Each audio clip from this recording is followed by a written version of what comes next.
Bueno, primero que nada, muchas gracias por la invitación. Nosotros desde el PNUD, en la unidad de investigación, hacemos, como dijo Jorge, muchos estudios para, de alguna manera, tomarle el pulso a la sociedad chilena. Hemos abordado, a través de los informes de desarrollo humano, distintos temas. Dos informes íconos fueron el malestar, las paradojas de la modernización, en el año 98, que se abordaba con el tema era el malestar, y luego el último informe fue el año 2015 con los tiempos de la politización.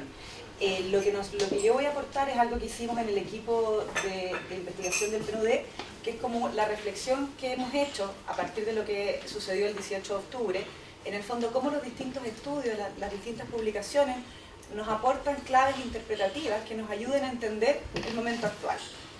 Lo primero que decimos desde el PNUD es que lo que sucedió el 18 y que continuamos viviendo, como dijo Jorge, no lo podíamos anticipar.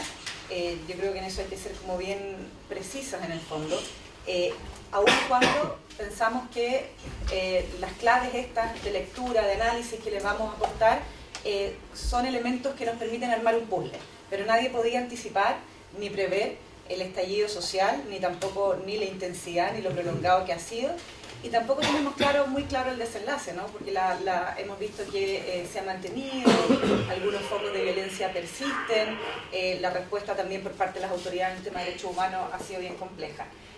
Dicho eso, lo que yo quiero ahora es como mencionarles, estas son 4 claves interpretativas que les llamamos nosotros, pero que hagamos una conversación, que sea muy informal, que me puedan hacer preguntas, que puedan hacer comentarios. Este es un diagnóstico que hemos estado haciendo desde el PNUD sobre la marcha. Si consideran que faltan elementos, también me encantaría escucharlos a ustedes para que me puedan decir qué aspectos desde la sociedad civil, desde las áreas en las que ustedes trabajan, sector público, empresas, pueden aportar en el fondo a tener una mejor comprensión del momento actual.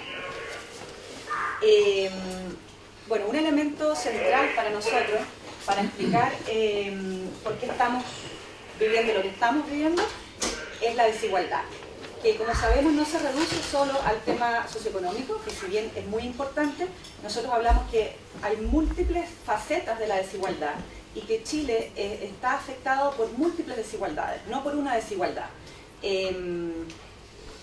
Planteamos que Chile ha sido un país históricamente muy desigual. En términos de ingreso, el indicador más típico es la concentración del ingreso. En Chile, el 1% que recibe mayores ingresos concentra el 33% de todo el ingreso nacional.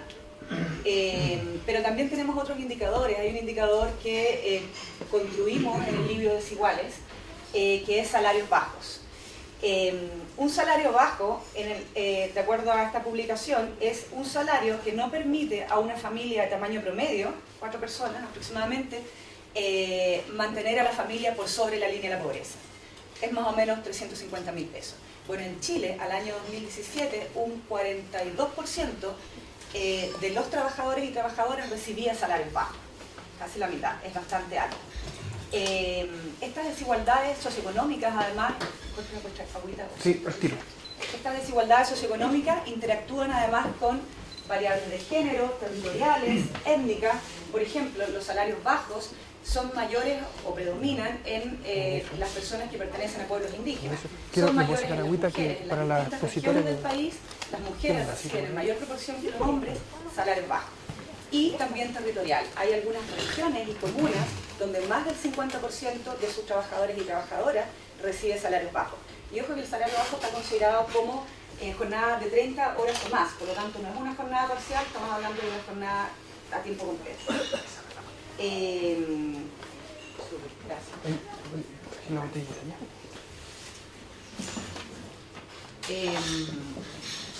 Además de la desigualdad socioeconómica, ¿cierto?, que la podemos medir o analizar a través de la concentración del ingreso o los salarios bajos, salarios que no permiten a una familia promedio mantenerse por sobre la línea de pobreza, hay otras desigualdades que son muy marcadas y muy sentidas en Chile y que han estado al centro del estallido social. Una de ellas es la desigualdad de trato.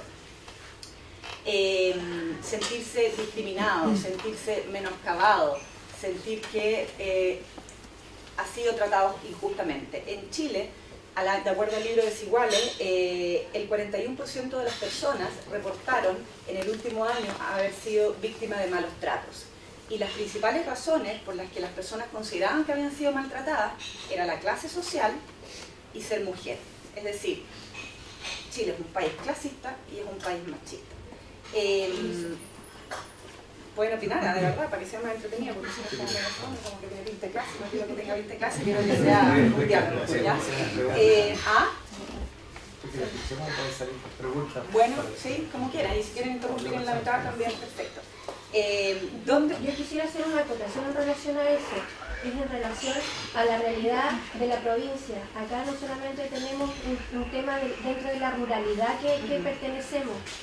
Las mujeres, además de ser vulneradas y discriminadas por ser mujeres, están vulneradas por ser de zonas rurales, además por tener etnias y además por tener una baja calificación dentro de lo académico.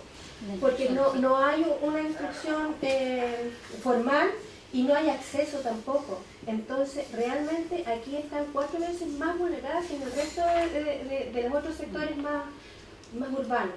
Y eso es un detalle sumamente importante, y no solamente es la realidad que pasa en la zona norte, o sea, en nuestra provincia. En el resto de Chile, en las zonas donde hay mayor cantidad de mujeres rurales, pasa exactamente lo mismo, y sobre todo también, y a eso le agregamos también las migrantes. También, sin duda.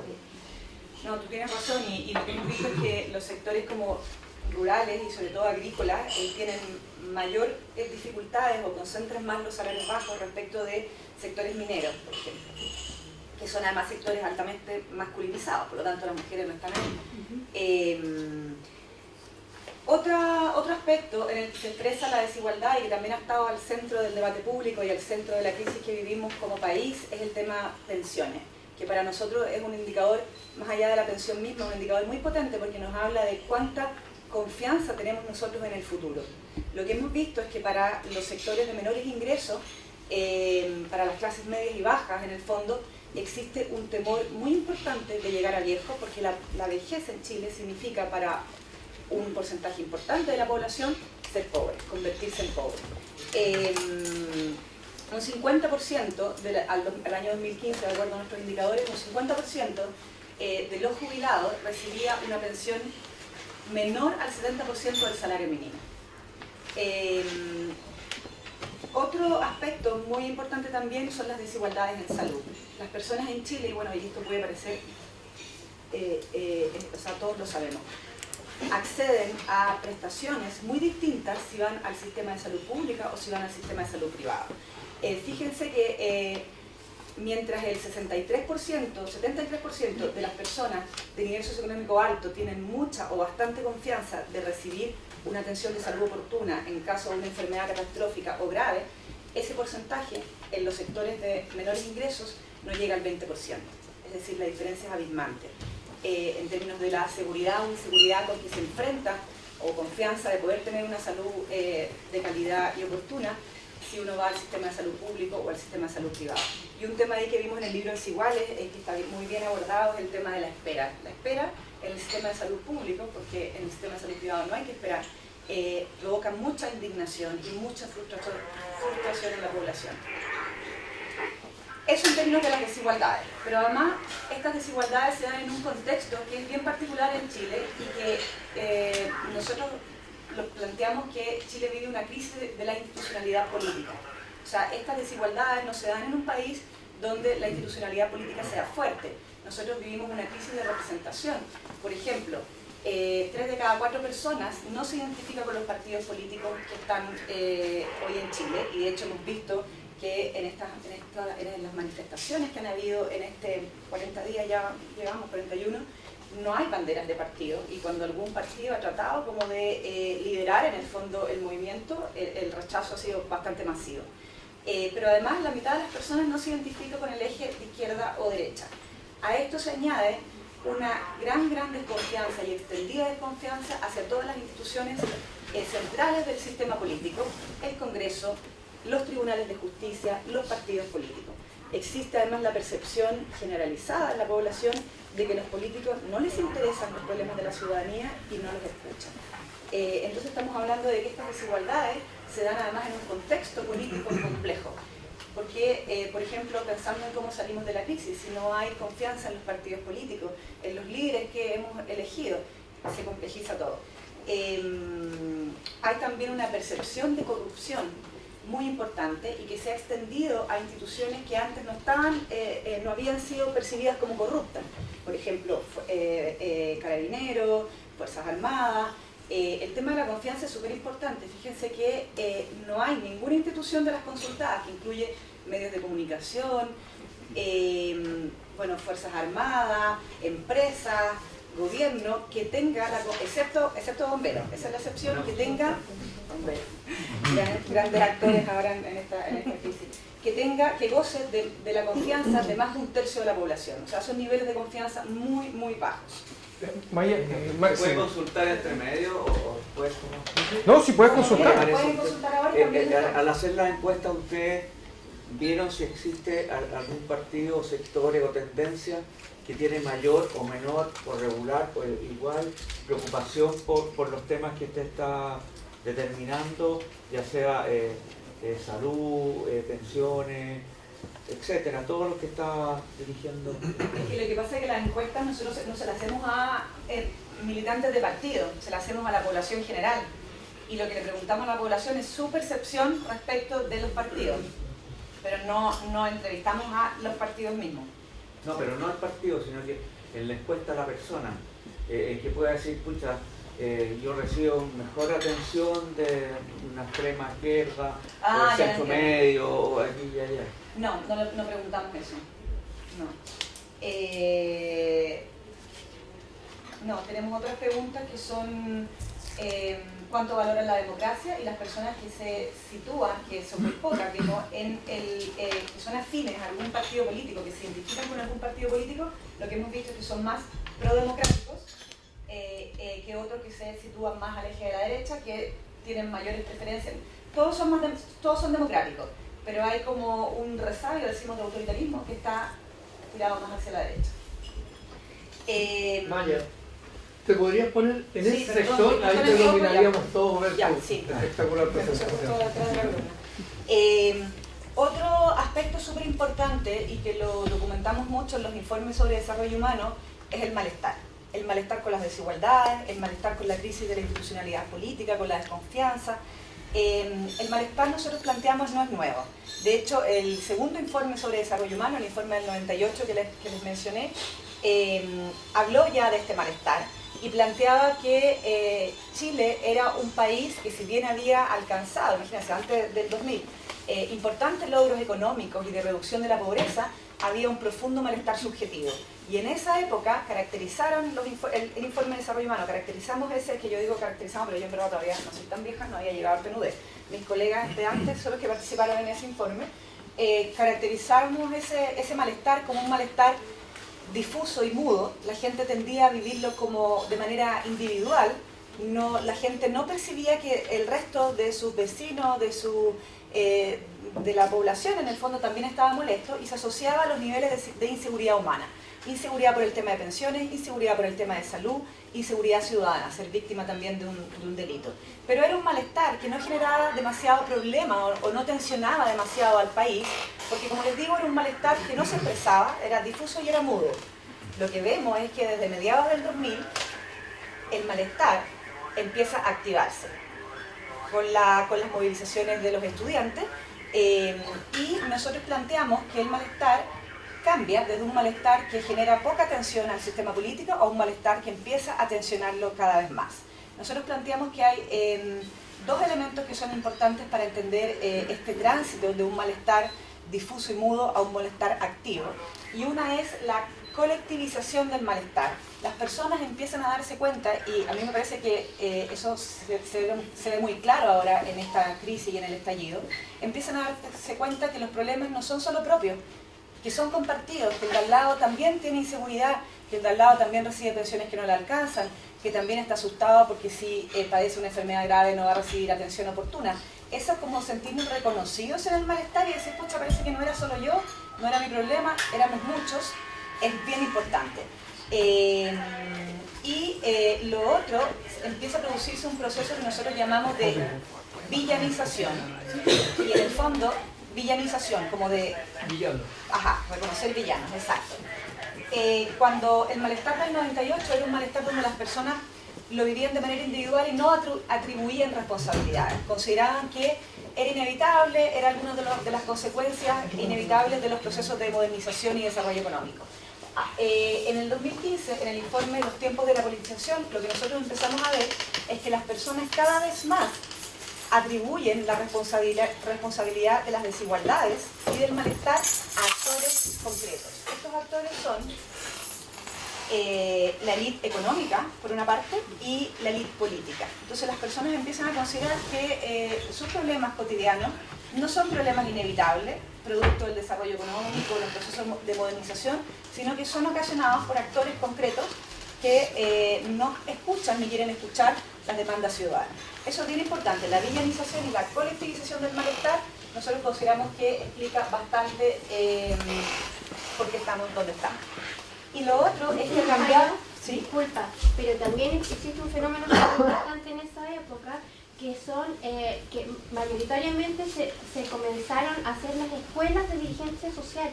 Por lo tanto, la gente comenzó a instruirse en base a cómo alegar, o sea, qué derechos exigir, cómo exigir, las formas, las vías, se comenzó a instruir. Por lo tanto, esa instrucción empezó a llegar a las bases comenzaron a organizarse y ahí se empezó a transmitir el descontento de una manera más organizada y se pudo exponer de una manera más seria y responsable. Por lo tanto, fue escuchado.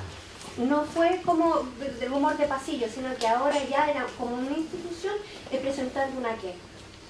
Claro, y sí, nosotros hemos visto que en el fondo el rol de las organizaciones sociales para canalizar el malestar es central, es lo que planteamos. Lamentablemente los porcentajes de asociatividad en Chile son bien bajos. Pero eso es relacionado a lo comercial, pero a la asociatividad en cuanto a organizaciones de otro tipo está aumentando enormemente y a nivel nacional por el tema de las redes sociales. Sí. Y lo otro que nosotros consideramos que es bien importante en este malestar es el sentido de urgencia. Fíjense que nosotros tenemos el informe del 2004, hacía una pregunta a las personas si las soluciones tenían que ser inmediatas o las soluciones podían esperar. En ese año, el 2004, sobre el 60% consideraba que las soluciones podían esperar, que tenían que ser tomadas de a poco, en el fondo, para que sean buenas soluciones. En el 2015 se cambia totalmente el porcentaje, se altera, y el 61% plantea que las soluciones tienen que ser urgentes. Entonces nosotros planteamos desde el PNUD que de alguna manera hay un sentido de urgencia, que lo que estamos viviendo hoy se explica también por un sentido de urgencia, como que la ciudadanía se hubiese cansado de esperar, hubiese dejado de ser paciente y ahora necesita los cambios de manera urgente. Vaya, le hago una consulta. Respecto a lo que usted dice en el informe de Desiguales, habla o indica que, digamos, la falla, por lo que yo entiendo, no responsabiliza al modelo económico, pero sí habla de la poca empatía del poder político. Entonces, mi pregunta es, ¿hace referencia al tipo de modelo o nos quedamos solamente con la poca empatía de la clase política? El libro Desiguales, el libro Desiguales presenta varios indicadores. Por un lado, hay indicadores objetivos de la reducción de la pobreza. Chile ha sido muy exitoso en reducir la pobreza, estamos de los indicadores de las tasas de pobreza más bajas del continente. Pero junto con plantear eso, plantea también muy claramente que a pesar de esos indicadores macroeconómicos, en Chile hay muchísima desigualdad. Y eso es parte del modelo, en el fondo. O sea que son ambas cosas.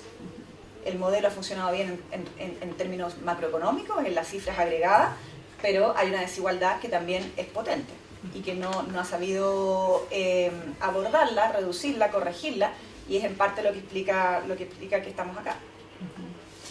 Y por último, la última como clave interpretativa que nosotros planteamos es que ha cambiado en Chile las formas en las cuales la sociedad se involucra políticamente.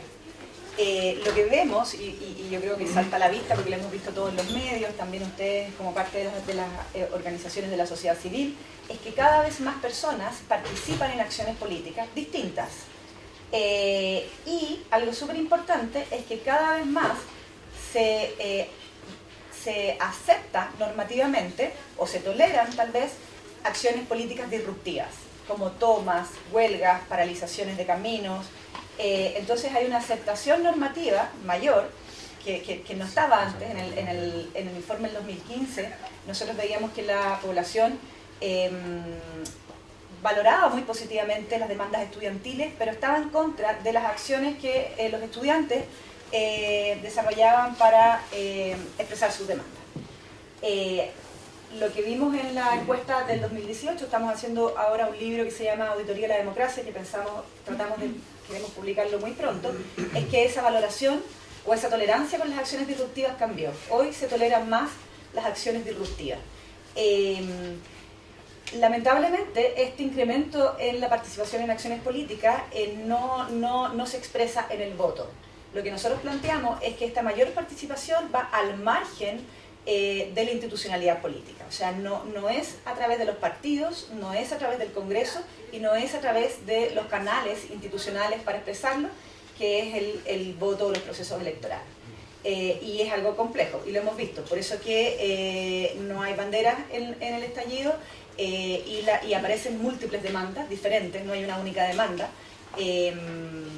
Eso. Y es porque va no solo al margen, sino que incluso en contra de la institucionalidad política. Y esas son las claves. Me gustaría que, no sé, que se pudieran expresar, comentarios, preguntas, críticas también, lo que ustedes